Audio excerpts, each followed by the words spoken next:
Rajahmundry Danavaipeta municipal హైస్కూల్లో 10వ తరగతిలో ఉత్తీర్ణత సాధించిన విద్యార్థులకు పూర్వ విద్యార్థులు ఆర్థిక సాయం అందజేశారు. విద్యాబుద్ధులు నేర్పిన పాఠశాలలో ప్రస్తుతం 10వ తరగతి పాస్ అయిన విద్యార్థులకు ఆ పాఠశాల పూర్వ విద్యార్థులు నగదు సహాయం చేసి వారిని ప్రోత్సహించారు. వివరాల్లోకి వెళితే దానవాయిపేట మున్సిపల్ హైస్కూల్లో 1984-85 బ్యాచ్కి చెందిన పూర్వ విద్యార్థులు సమాలోచన చేసి 2025-26లో 10వ తరగతిలో ఉత్తీర్ణత సాధించిన విద్యార్థులకు ఆర్థిక సహాయం అందజేశారు. పూర్వ విద్యార్థుల సంఘంలో ఇటీవలే మహేష్ అనే వ్యక్తి మరణించారు.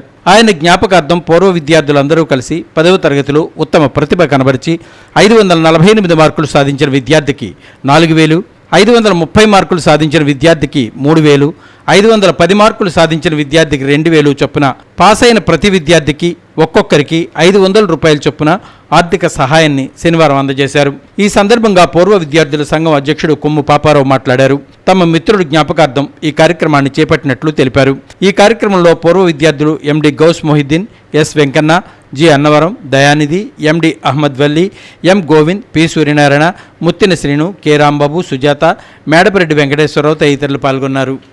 ఈ సంవత్సరంలో మరి పాస్ అయిన పిల్లలకి, అలాగే ప్రథమ, ద్వితీయ, తృతీయ స్థానాల్లో వచ్చినటువంటి పిల్లలకి నగదు బహుమతులు ఇవ్వడానికి సిద్ధపడుతున్నటువంటి పెద్దలు మరి ముందుండి నడిపించారు. ముఖ్యంగా పాపారావు గారు కానీ వెంకటేశ్వర గారు, మీరు పెద్ద ఉన్నత స్థానాన్ని చేరుకొని మీరు కృతజ్ఞతగా మీ తర్వాత వెనుకొన్న పిల్లలని సొసైటీకి మీరు ఏదైనా చేయగలగాలనేటువంటి ఒక స్ఫూర్తి మీలో ఆ యొక్క చిన్నది రగిలించాలని, మిమ్మల్ని మేలుకొల్పాలని, మీ యొక్క మనసులో ఆ భేదం వేయాలని తలంపుతో మేము ఈ చిన్న పని చేస్తున్నాం.